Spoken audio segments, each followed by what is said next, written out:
Dear students, welcome to Master learner.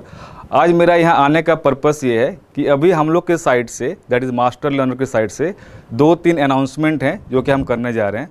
सबसे पहला announcement ये है कि अभी 24 जुलाई को संडे जिस दिन है उस दिन हमारे पास एक लाइव ऑनलाइन क्विज़ होगा और ये क्विज़ एसएससी जेई के क्वेश्चन पैटर्न को फॉलो करेगा। तो इस क्विज़ में आप लोग के पास टोटल 60 नंबर्स ऑफ क्वेश्चन होंगे, जहाँ से 40 क्वेश्चन हमारा टेक्निकल होगा और 20 क्वेश्चन नॉन टेक्निकल होगा। 1 घंटे का क्विज़ होगा। ये क्वेश्चन काफ़ी सोच समझ के बनाया गया है। आप लोग इस क्विज़ को देने से आपको ये पता चल जाएगा कि किस लेवल पे अभी हम लोग हैं और कितने प्रिपरेशन के रिक्वायरमेंट है। बहुत ही टाइम डिवोट करके ये क्विज़ बनाया गया है, तो आप लोग को पार्टिसिपेट करना है, राइट, और समझ लेना है कि कहाँ कहाँ हम लोग कमज़ोर पड़ रहे हैं, कैसे हम लोग हेल्प ले सकते हैं, राइट, और किस तरह से ये क्वेश्चन में जो भी लर्निंग होगा उस लर्निंग को हम लोग सीख सकते हैं। ये जो क्वेश्चन बनाए गए हैं ज़रूरी नहीं है कि ये खाली फाइनल ईयर के स्टूडेंट देंगे या जो तैयारी कर रहे हैं, जो सेकेंड ईयर थर्ड ईयर वाले भी अटैम्प्ट कर सकते हैं। तो सारे जो इंजीनियरिंग में हैं या तो पढ़ रहे हैं या पढ़ चुके हैं वो लोग इसमें पार्टिसिपेट कर सकते हैं और आपको पता चल जाएगा level of SSC JE exam. तो ऐसा समझते हैं हम कि ये एक छोटा वर्जन होगा एक्चुअल एग्ज़ाम का। क्लियर है? इसमें क्या है, काफ़ी सारे प्राइजेस होंगे। तो ये क्विज़ देने के बाद जो भी मेरिट लिस्ट डिसाइड होगा उसमें आप लोग को कुछ प्राइजेस होगा, चाहे वो बुक के फॉर्म में हो सकता है, चाहे वो स्कॉलरशिप के फॉर्म में हो सकता है। तो please do participate, assess your level, see the question standard and जज what needs to be done to improve your standard. और बाकी जो भी आपको सपोर्ट चाहिए होगा इसमें, उसके लिए हम हैं ही यहाँ पे, तो आप हमसे कनेक्ट कर सकते हैं। बाकी जो सारे डिटेल्स हैं क्विज के वो आपको वेबसाइट पे मिल जाएगा। दूसरा अनाउंसमेंट जो हमारे पास है वो ये है कि हमको अभी ज्वाइन कर रहे हैं Alauddin Ansari sir. So let us welcome Alauddin Ansari sir. Please sir आइए। तो अलाउद्दीन अंसारी सर जो हैं अभी हमारे साथ जुड़ चुके हैं और वो आईएएस मास्टर और मास्टर लर्नर दोनों का एक इंटीग्रल पार्ट है। जो भी आपके पास सब्जेक्ट लेंगे वो एसएससी जेई में काफ़ी आसान तरीके से कॉम्प्लेक्स चीज़ों को समझाएंगे। अच्छा खासा इनके पास एक्सपीरियंस है और आप लोग इनके क्लास 100% एंजॉय करेंगे। हमारे साइड से और एक अनाउंसमेंट है, अभी 25 जुलाई को हमारा नया बैच लॉन्च हो रहा है एसएससी जेई का, और यहाँ आपको अलाउद्दीन सर पढ़ाते हुए मिलेंगे। अपना सब्जेक्ट वो सर्वेइंग से स्टार्ट करेंगे। तो जिन लोगों को भी हमारा सपोर्ट का रिक्वायरमेंट है वो लोग ज्वाइन कर सकते हैं। आप लोग क्विज़ में पार्टिसिपेट करिए, बैच में ज्वाइन कीजिए, बाकी जो तैयारी होगा फिर हम आगे डिस्कस करेंगे। So thank you very much, take care. बाकी आगे की जो कहानी है वो अलाउद्दीन सर डिस्कस करेंगे। Hello everyone, I welcome all of you to Master Learner platform. Myself MD Alauddin Ansari, और मैं इस फील्ड में करीब 8-9 साल से पढ़ा रहा हूँ। बहुत सारे तरह के बच्चों को पढ़ाया मैंने, अच्छा खासा ठीक ठाक एक्सपीरियंस है और मैं चीज़ों को सच में आपको आसान बना के पढ़ाऊँगा। जब एसएससी जेई की जो बैचेज़ हैं उनमें मैं जितने भी सब्जेक्ट्स लूँगा, जितना हो सके उतना ज़्यादा आसान बनाऊँगा ताकि आपको याद रहे और आप उसमें अच्छा परफॉर्म कर सके during the time of examination. और जैसा कि सर ने बताया 24 जुलाई को हमारा क्विज आने वाला है। So do not forget to participate over here. Very important, क्योंकि अपने आप को एसेस करने के लिए ये बहुत अच्छा मौका है आपके पास, isn't it?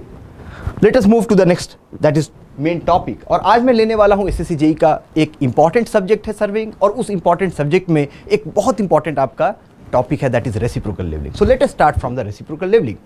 रेसिप्रोकल लेवलिंग, सबसे पहला सवाल है ये करते क्यों हैं। जनरली मैं ये मान के चल रहा हूँ कि आपको लेवलिंग का थोड़ा आइडिया है।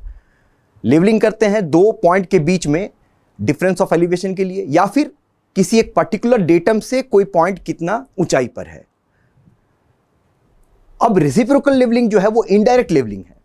मान लेते हैं ये 2 पॉइंट है, that point is x and y, और इन 2 पॉइंट्स के बीच में अगर मुझे डिटरमाइन करना है कि इन दोनों के बीच में difference of elevation, that is true difference of elevation क्या होगा, तो ऐसे सिचुएशन में क्या प्रॉब्लम हो जाती है कि ये यहां हम अपना लेवलिंग इंस्ट्रूमेंट रखेंगे कहां।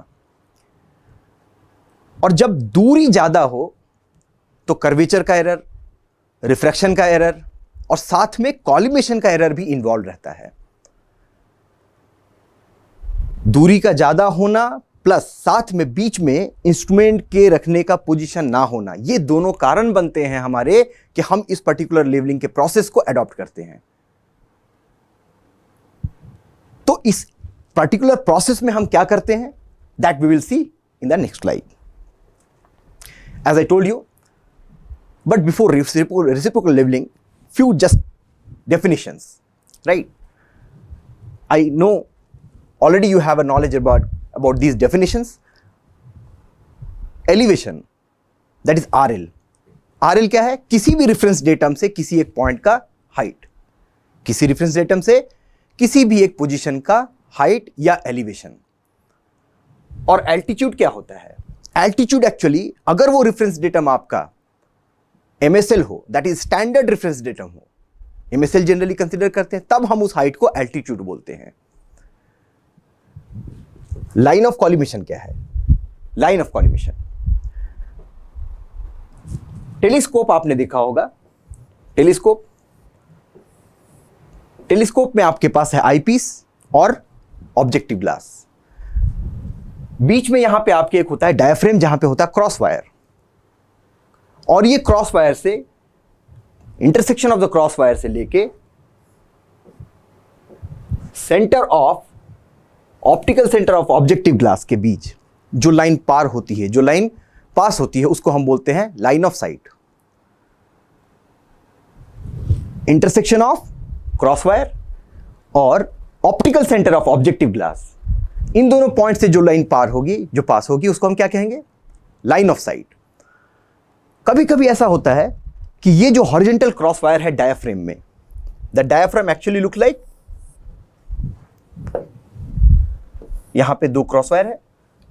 ये हॉरिजॉन्टल क्रॉस वायर कई बार क्या होता है, थोड़ा सा अपनी जगह से रिप्लेस हो जाता है, या थोड़ा ऊपर या थोड़ा नीचे. अगर ये थोड़ा भी ऊपर नीचे रिप्लेस होता है तो क्या हो जाएगा? ये मान लिया हमारा डायफ्रेम है,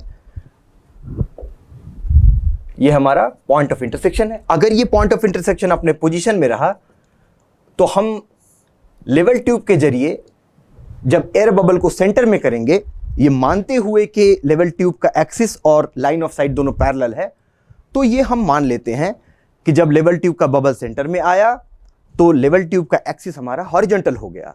और साथ में हमने ये भी माना कि लेवल ट्यूब का जो एक्सिस है और लाइन ऑफ साइट दोनों पैरेलल है. तो ऐसे में हम ये मान लेते हैं, सिर्फ बबल ट्यूब को सेंटर में करने के बाद हम ये एज्यूम कर लेते हैं कि हमारा लाइन ऑफ साइट हॉरिजॉन्टल हो चुका. पर कई बार क्या होता है कि डायफ्रेम में अगर क्रॉस वायर, जो हॉरिजॉन्टल क्रॉस वायर है, वो रिप्लेस हो गया, या तो ऊपर या नीचे, मान लेते हैं यहां रिप्लेस हो गया. अभी हमने बबल ट्यूब से तो कर लिया सेंटर, लेकिन ये जो रिप्लेस्ड कंडीशन में है तो लाइन ऑफ साइट हमारी चेंज हो जाती है. लाइन ऑफ साइट हमारी चेंज हो जाती है और ये लाइन ऑफ साइट इंक्लाइंड. हम ये सोच रहे हैं कि हमारी लाइन ऑफ साइट हॉरिजॉन्टल है, लेकिन हमारी लाइन ऑफ साइट या तो इंक्लाइंड डाउनवर्ड्स या inclined upward due to the misadjustment in cross wire. Cross wire में प्रॉब्लम है. अब ये एरर जो है स्टाफ में, जो यहां पे स्टाफ रख के जो रीडिंग लेंगे तो दो अलग अलग रीडिंग आ जाएगी. इस एरर को हम बोलते हैं स्पेशली कॉलिमेशन एरर. ठीक, collimation error. Line of collimation किसे कहते हैं? जब आपकी लाइन ऑफ साइट बिल्कुल हॉरिजॉन्टल हो, उस लाइन ऑफ साइट को हम कहते हैं लाइन ऑफ कॉलिमेशन. यानी लाइन ऑफ साइट आपका हॉरिजॉन्टल भी हो सकता है, इंक्लाइंड भी हो सकता है, और अपवर्ड और डाउनवर्ड किसी भी डायरेक्शन में इंक्लाइन हो सकता है. लेकिन जब वो हॉरिजॉन्टल होगा, उस पर्टिकुलर लाइन ऑफ साइट को हम लाइन ऑफ कॉलिमेशन कहते हैं. Now coming back to once again to reciprocal levelling. Line of collimation वाला एरर पता चला. दो और एरर मैंने आपको कहा. क्या? एक होता है आपका कर्वेचर वाला. अगर आपके स्टाफ और इंस्ट्रूमेंट के बीच में डिस्टेंस ज्यादा है तो कर्वेचर और रिफ्रैक्शन के एरर को भी कंसीडर करना चाहिए. स्पेशली रेसिप्रोकल लेवलिंग में क्या है, ये तीन एरर जो हैं आपके, कर्वेचर का एरर, रिफ्रैक्शन का एरर और लाइन ऑफ कॉलिमेशन का एरर, ये तीनों एरर को एलिमिनेट किया जा सकता है. So reciprocal levelling, it is used to determine correct difference between the two points. लेकिन कंडीशन क्या है? अगर मान लेते हैं दो पॉइंट क्यों मैं फार अवे बोल रहा हूं, या साथ में ये इंक्लूड क्यों कर रहा हूं कि इंस्ट्रूमेंट को रखने की जगह नहीं है. अगर मान लेते हैं ये एक पोजीशन है और यहां भी एक पोजीशन है, और इंस्ट्रूमेंट को मुझे बीच में रखने का पॉसिबिलिटी है, एकदम सेंटर के आसपास अगर मैं इंस्ट्रूमेंट को रख सकता हूं, तो जो भी एरर होगा ना, जो भी एरर मान लेते हैं ये लाइन ऑफ साइट है हॉरिजॉन्टल वाली, that is line of collimation. और suppose together, all together, collimation error, refraction error, curvature error, तीनों को एक करके बात कर रहा हूं, that is total error I am considering E. मान लेते हैं ये अपवर्ड डायरेक्शन में है, यहां ले लिया इसने रीडिंग, बीच में रख के लेने से बेनिफिट क्या है?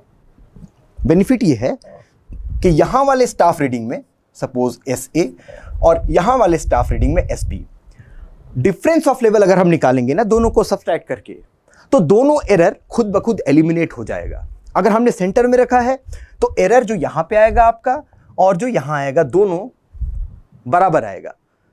तो रेसिप्रोकल लेवलिंग में इसीलिए ये कंडीशन अप्लाई हुआ कि भाई इंस्ट्रूमेंट भी हम बीच में नहीं रख पा रहे हैं।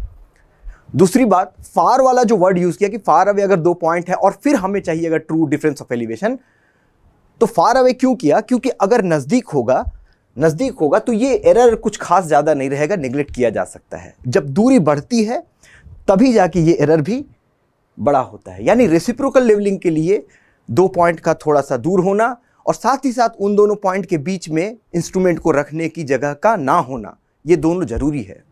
तब हम अडॉप्ट कर लेते हैं रेसिप्रोकल लेवलिंग।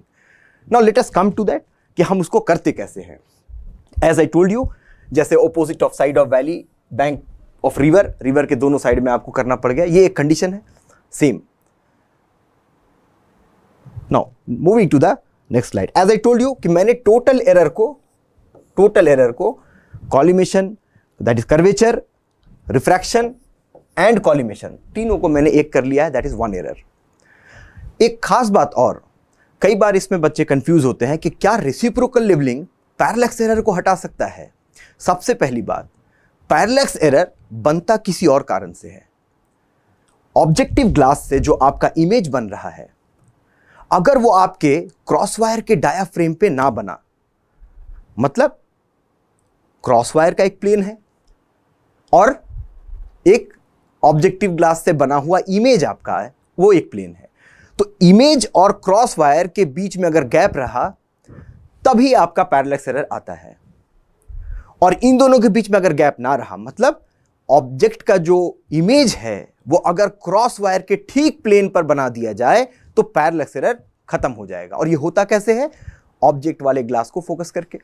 तो ये रेसिप्रोकल लेवलिंग से बिल्कुल भी इसका लेना देना नहीं है। पैरेलैक्स एरर कभी भी रेसिप्रोकल लेवलिंग से नहीं जाता है, वो ऑब्जेक्ट ग्लास को फोकस करने से होता है, जिससे इमेज आपका क्रॉसवायर के प्लेन पर बन जाए। ये बिल्कुल क्लियर रखिएगा आप। So it does not eliminate the parallax error, that reciprocal levelling is not eliminating the parallax error. ठीक, नाउ इसमें एडॉप्ट क्या करते हैं, कैसे करते हैं ये? तो पहले क्या करते, 2 पॉइंट था हमारा मेन टारगेट, तो यही था कि भाई 2 पॉइंट है, दोनों के बीच में कुछ ऐसा पोजीशन है कि हम इंस्ट्रूमेंट रख नहीं सकते हैं और दोनों दूर भी है। पहले क्या करते हैं, ए और बी 2 पॉइंट लिया हमने और साथ में ये मान लिया कि बी जो है हमारा लोअर एलिवेशन में है और ए हमारा थोड़ा हायर एलिवेशन में है। That assumption also I am taking. ए हमारा हायर लेवल पे है और बी हमारा थोड़ा लोअर लेवल पे है। ये मानने के बाद हमने सबसे पहले इंस्ट्रूमेंट को ए के करीब रखा। अच्छा, जब ए के करीब रखा तो दूर हमसे बी हो गया। अब करीब अगर ए है और टोटल एरर मैंने ई ले लिया है, क्या टोटल एरर मैंने ये ई ले लिया है टोटल एरर, या फिर मैं यूं कहूं, ये डिस्टेंस की वजह से, इस ई के वजह से हमारा टोटल एरर, मैं एक अमाउंट ले लेता हूं, कुछ यहीं पे ही ले लेते हैं ई। ये टोटल एरर जो है स्टाफ पर आएगा, इतने डिस्टेंस की वजह से मान लिया उसको मैंने ई ले लिया।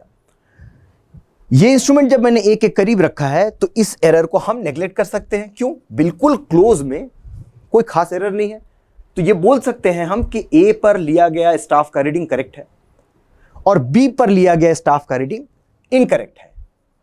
यानी ए पर हमने मान लेते हैं लिया A1 और बी पर हमने लिया B1, वेयर A1 मैं बोल सकता हूं ये करेक्ट स्टाफ रीडिंग है और B1 के लिए बोल सकता हूं this is not the correct staff reading. Fine. अब अगर मैं ये बोलूं कि what will be the true difference of elevation between A and B, A और बी के बीच में ट्रू डिफरेंस ऑफ एलिवेशन क्या होगा, कैसे लिखेंगे? Delta H of A B क्या लिख सकते हैं? अगर मैंने बी को लोअर में माना है तो मैं ऐसा सोच रहा हूं कि स्टाफ की रीडिंग मुझे बी पे ज्यादा आएगी, इसीलिए मैंने माना है। तो कैसे लिखेंगे? पहले बी वाला स्टाफ का रीडिंग लिखेंगे, है ना? तो बी वाला स्टाफ का रीडिंग हमने लिखा B1, पर प्रॉब्लम क्या है? B1 करेक्ट स्टाफ रीडिंग तो है नहीं, करेक्ट ना? B1 जो है करेक्ट स्टाफ रीडिंग तो है नहीं, तो B1 को हम फिर करेक्ट स्टाफ रीडिंग बनाएंगे। दैट इज B1 में से हमने ये वाला एरर घटा दिया। अब ये B1 माइनस ई को हम बोल सकते हैं क्या? Correct staff reading. और इसमें से अगर मैं सबट्रैक्ट कर दूं A1, that is correct staff reading, फिर मुझे क्या मिल जाएगा? True difference of elevation between A and B। Agree? Same process को अब हम रिपीट करेंगे इंस्ट्रूमेंट के पोजीशन को चेंज करके। हमने इंस्ट्रूमेंट क्या किया? अब बी के करीब लाके रख दिया। स्टाफ वही था ए और बी पर ही, सिर्फ इंस्ट्रूमेंट हमने चेंज किया। इंस्ट्रूमेंट जब हमने बी पे लाके रख दिया तो डिस्टेंस सेम रहा।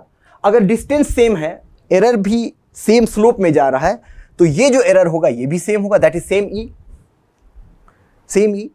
अब यहां पर दो रीडिंग लिया हमने, एक लिया हमने मान लेते हैं B2 और ये वाला रीडिंग लिया हमने A1, A2। ये रीडिंग हुआ हमारा A2। अगर मैं यहां पूछूं कि ट्रू डिफरेंस ऑफ एलिवेशन क्या होगा, करेक्ट स्टाफ रीडिंग कहां पर है? B2। और जो एरोनियस रीडिंग है, जो एरर के साथ वाला रीडिंग है, वो कौन सा है? A2। तो ट्रू डिफरेंस ऑफ एलिवेशन अगर हम लिखना चाहें, that is delta H of A B. B2 correct staff reading है और A2 को हम ए पर रखे हुए स्टाफ के रीडिंग को हम करेक्ट कर लेंगे। कैसे? That is A2 minus E. अब हमारे पास दो इक्वेशन आ गया, पीछे भी हमने एक इक्वेशन लिखा और ये वाला भी। दोनों से मिल क्या रहा है? Delta H A B, that is true difference of elevation. दोनों को हम ऐड कर देते हैं, adding both of them, adding both of them क्या मिल जाएगा? Twice of delta H A B equal to, पीछे में क्या लिखा था हमने? A1 was the correct staff reading, तो हमने लिखा था B1 minus E minus A1, then plus B2 minus A2 minus E. अब आप ये पैरेंथेसिस खोलेंगे ना, that minus E and here it will become plus E, it will get cancelled. Now see here only, यहीं पे समझ में आ रहा है, सिर्फ प्रोसेस अडॉप्ट किया। एक बार हमने इंस्ट्रूमेंट को ए पर रखा, दूसरी बार हमने उसको बी पर रखा। इस प्रोसेस को अडॉप्ट करने की वजह से ये ई यहां पे एलिमिनेट हो जा रहा है। This E is for curvature, refraction and collimation, not parallax, not parallax, right? अब ये एलिमिनेट हो जा रहा है, क्या मिल जाएगा हमें? So delta H A B यहां से हमें मिल जाता है B1 minus A1 plus B2 minus A2 divided by 2। ये हमारा हो गया रेसिप्रोकल लेवलिंग का फॉर्मूला, रेसिप्रोकल लेवलिंग का फॉर्मूला। लेकिन इस फॉर्मूले के साथ मैं ये हमेशा कहूंगा, आप इस बात का जरूर ध्यान रखें कि इसको डेवलप करते समय हमने एक एजम्पशन लिया था। एक्चुअली में दो एजम्पशन। पहला एजम्पशन क्या था? हमने ये पहले माना था कि जो हमारा बी वाला पोजीशन है वो नीचे है, यानी A is at higher level and B is at lower level. तो जो नीचे है उसके स्टाफ रीडिंग से मैंने घटाया जो ऊपर है, क्योंकि स्टाफ रीडिंग जो जिसका लोअर एलिवेशन है उस पर स्टाफ रीडिंग ज़्यादा आएगी, है ना, उस पर स्टाफ रीडिंग ज़्यादा आएगा। तो हमने इसीलिए B1 माइनस A1 किया, क्योंकि कई दफ़ा क्या होता है, आप कैलकुलेट करते हैं और ट्रू डिफरेंस ऑफ एलिवेशन आपका आ जाता है माइनस में। अगर माइनस में आपका ट्रू डिफरेंस ऑफ एलिवेशन आता है, what does it mean? What does it mean?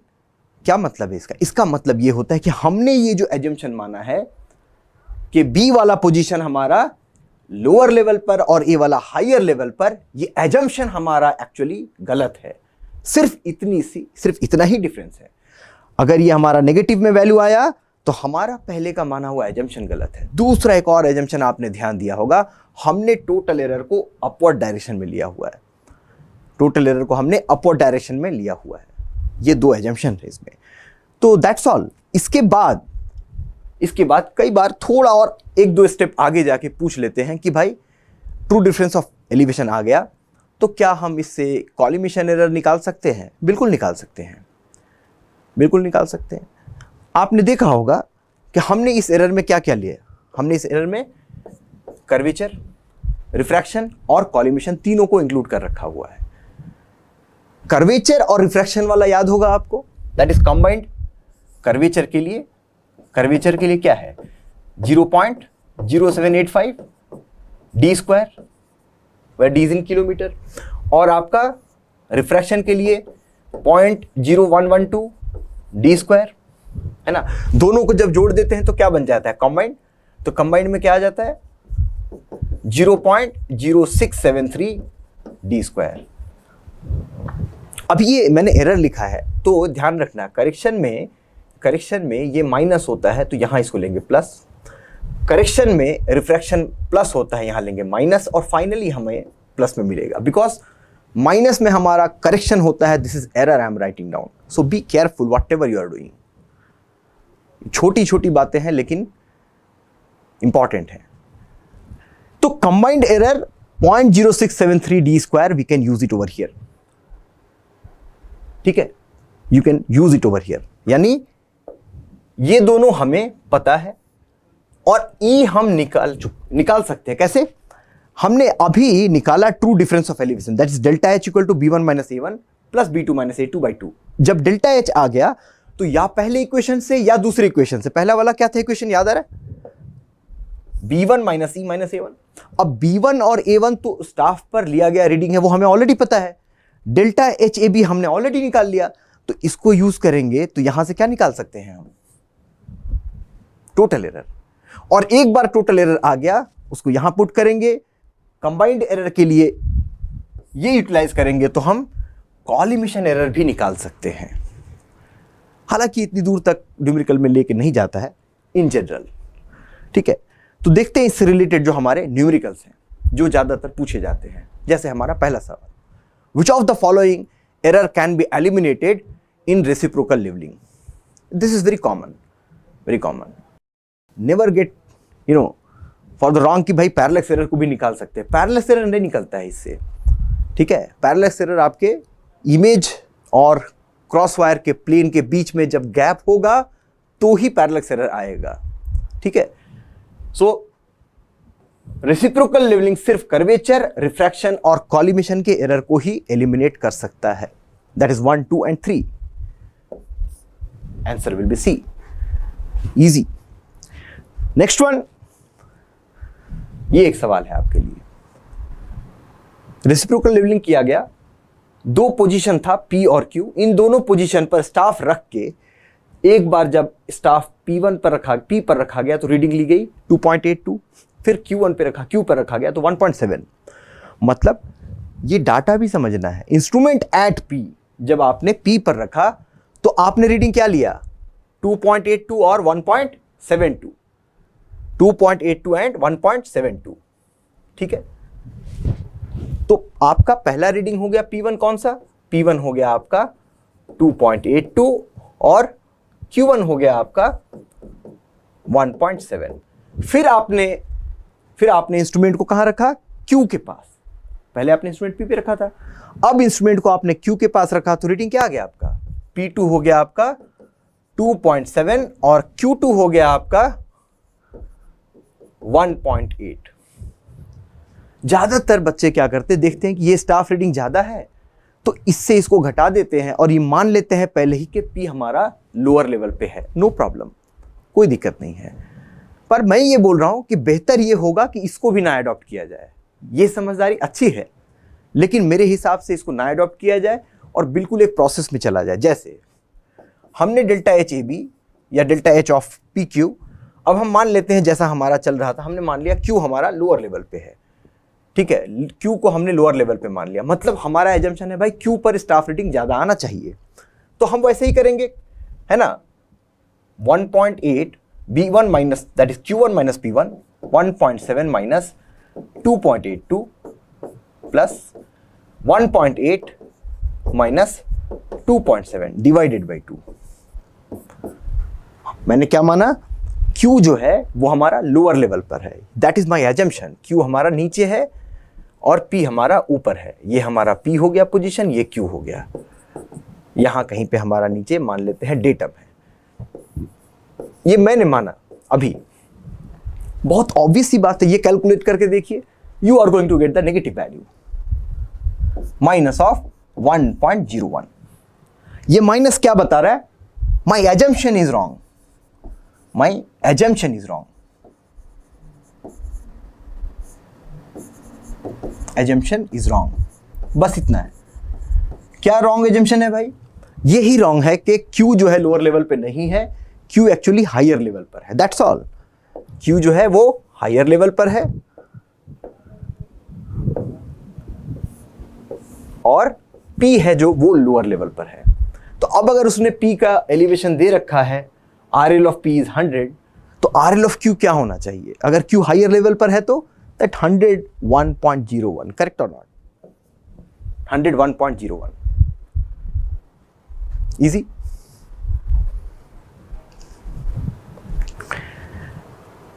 Next one, ये सवाल पढ़िए।